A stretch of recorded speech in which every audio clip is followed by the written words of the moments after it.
Moi! Tiesitkö sä, että on mahdollista oppia kielen peruskielioppi ilman kielioppikirjaa ja ilman kielioppiharjoituksia? Tässä videossa mä kerron, miten omaksua kielioppi vähän helpommin ja hauskemmalla tavalla.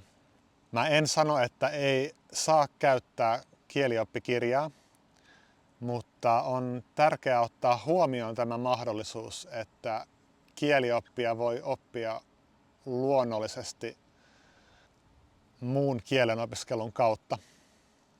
Tämä on mun mielestä tosi tärkeä aihe, koska monet ihmiset inhoaa kielioppia ja on hyvin vaikeaa edetä nopeasti jossain asiassa, jos sen tekeminen tuntuu inhottavalta.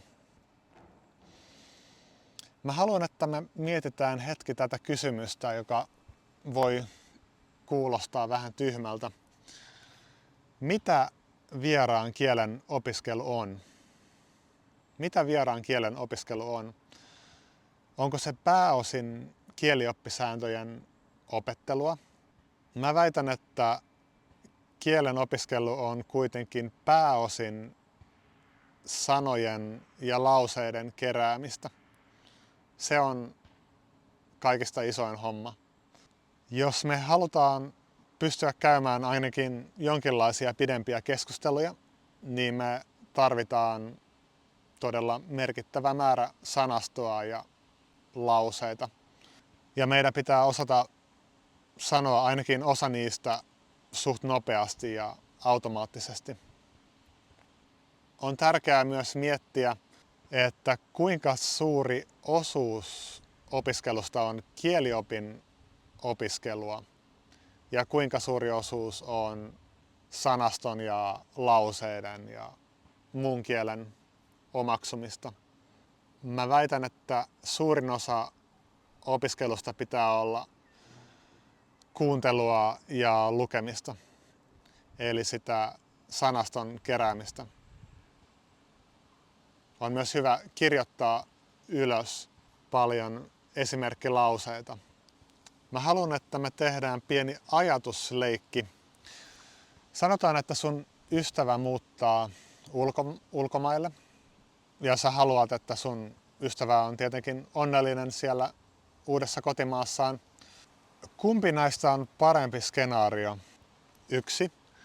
Sun ystävä osaa aika runsaasti sanastoa ja lauseita, mutta hänellä on vielä aika heikko kielioppi.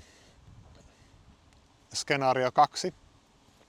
Sun ystävällä on vahva kielioppi, mutta vain vähän sanastoa. Lisäksi hän pelkää käyttää kieltä, hän pelkää puhumista, koska kielioppikirjan sääntöjen siirtäminen oikeaan elämään on vaivalloista ja hidasta. On vaikeaa taivuttaa jotain sanaa, jos ei tunne sitä itse sanaa.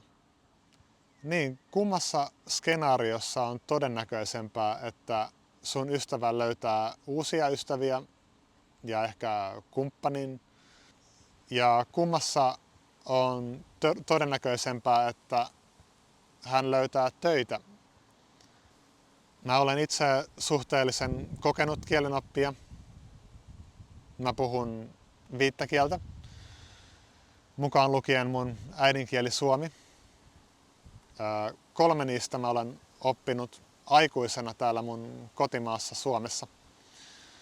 Ja mä voin sanoa kokemuksesta, että on parempi opetella ensin aika paljon sanastoa ja lauseita ja tottua sen kielen kuunteluun ja vasta sen jälkeen tutustua paremmin kielioppiin. Mun muissa videoissa mä kerron, miten oppia nopeammin sitä sanastoa ja lauseita.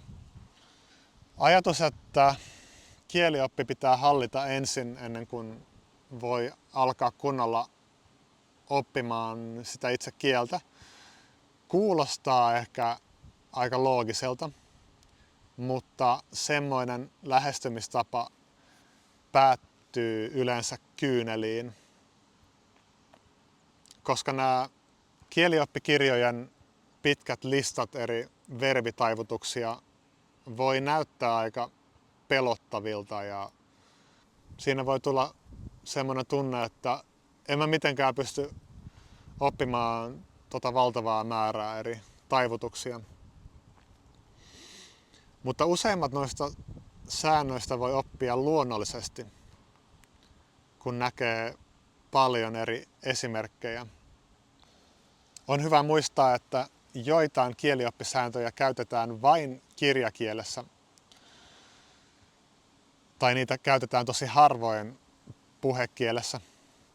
Jos sä opettelet alkuvaiheessa paljon kielioppisääntöjä jostain paksusta kielioppikirjasta, niin on mahdollista, että sä kuulostat oudolta. On mahdollista, että sä teet tarpeettoman monimutkaisia lauseita. Ja vaikka osaisi valtavan määrän kielioppisääntöjä, mutta jos ei osaa kielen perussanastoa, niin puhuminen voi olla vaikeaa.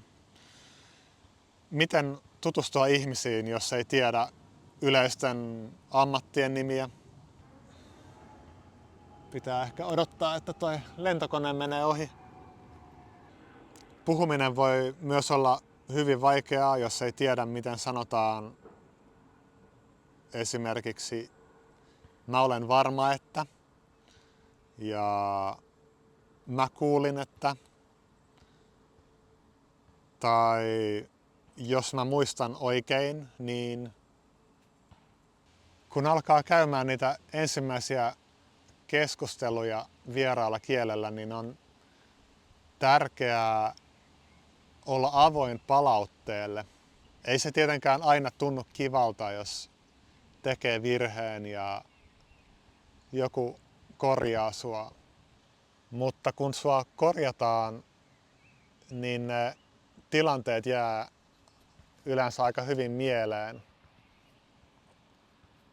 Niihin liittyy aika vahva tunne usein. Ja se on joku konkreettinen tilanne, joka liittyy oikeasti sun oikeaan elämään. Te keskustelette todennäköisesti asioista, jotka on lähellä sun sydäntä. Joissain kulttuureissa ihmisiä korjataan enemmän. Muissa kulttuureissa pitää useammin kysyä, että oliko toi oikein. Voi olla hyödyllistä sanoa, että mua saa korjata. Ja on parasta myös kiittää, kun sua korjataan. Se rohkaisee ihmisiä korjaamaan sua useammin. Useimmat ihmiset käyttää perusteiden opiskeluun oppikirjaa. Pitää sanoa, että Asimil tekee monien mielestä parhaat oppikirjat. Mä olen tästä samaa mieltä. Asimil ei maksa mulle tämän sanomisesta. Asimilissa selitetään jonkin verran myös kielioppia, mutta suurin osa kirjasta on dialogeja. Asimil-oppikirjoissa on valtava määrä dialogeja, mikä on tosi tärkeää. Niinpä sanavarasto kasvaa paljon. Huonoissa oppikirjoissa on paljon kielioppiselityksiä ja vähän dialogeja. Niitä kannattaa vältellä. Kielioppikirjaa voi myös käyttää alkuvaiheessa opiskelua, mutta on parasta valita mahdollisimman ohut kielioppikirja. Ja opiskeluajasta kannattaa käyttää vain pieni osa sen kirjan opiskeluun. Erittäin kokenut kieliasiantuntija Luca Lampariello sanoo, että vain 5% opiskelusta pitäisi olla kieliopin opiskelua. Kun opiskelee vieraan kielen perusteita, niin on parempi, että ei kysy liikaa miksi, kun kohtaa hämmentäviä juttuja kieliopissa. Miksi mun pitää käyttää tota päätettä tuossa verbissä? Usein on parempi ottaa vain asenne alkuvaiheessa, että mä sanon sen nyt vain sillä tavalla, miten äidinkieliset puhujat sanoo sen. Ajan myötä kieliopin logiikka selkiintyy. Monesti kielioppisäännöt tulee tutuksi helpommin, kun näkee monia esimerkkejä siitä säännöstä. Mä opiskelen tällä hetkellä ranskan alkeita mun vaimon kanssa Assimil-oppikirjalla. Siinä kirjassa heti ekassa dialogissa opetetaan s'il vous plaît, joka on sama kuin englannin please, mutta ranskan kielessä se koostuu 4 sanasta s'il vous plaît tai s'il vous plaît. Apua. Jotkut opiskelijat saattaisi tässä kohtaa pysähtyä liikaa miettimään, että mitä noi kaikki 4 sanaa tarkoittaa ja mitkä kielioppisäännöt on siinä käytössä. Mutta opiskelu hidastuu turhaan tämmöisessä lähestymistavassa. Mä sanoisin, että kielioppi on myös osa kielen kauneutta. Tää voi kuulostaa ehkä, että mä oon vaan onnekas kielinörtti, että mä nautin tuommoisista oudoista jutuista. Mutta ajan myötä kielioppi tulee mielenkiintoisemmaksi. Kun osaa jo paljon sitä kieltä, tuntee paljon sen sanastoa ja osaa lauseita ja on jo katsonut elokuvia ja itselle mielenkiintoisia kirjoja lukenut, niin silloin kun lukee kielioppikirjaa, niin tulee mieleen niitä eri tilanteita. Ja siinä kun lukee kielioppikirjaa, niin tulee ahaa-elämyksiä. Silloin ajattelee, että nyt mä tajun, miksi ranskalaiset sanoo ton lauseen juuri tolla tavalla ja miksi ne käyttää juuri noita päätteitä. Kun tulee kokemusta kielen opiskelusta, niin monet mahdolliset kielioppisäännöt tulee tutuiksi ja 3. ja 4.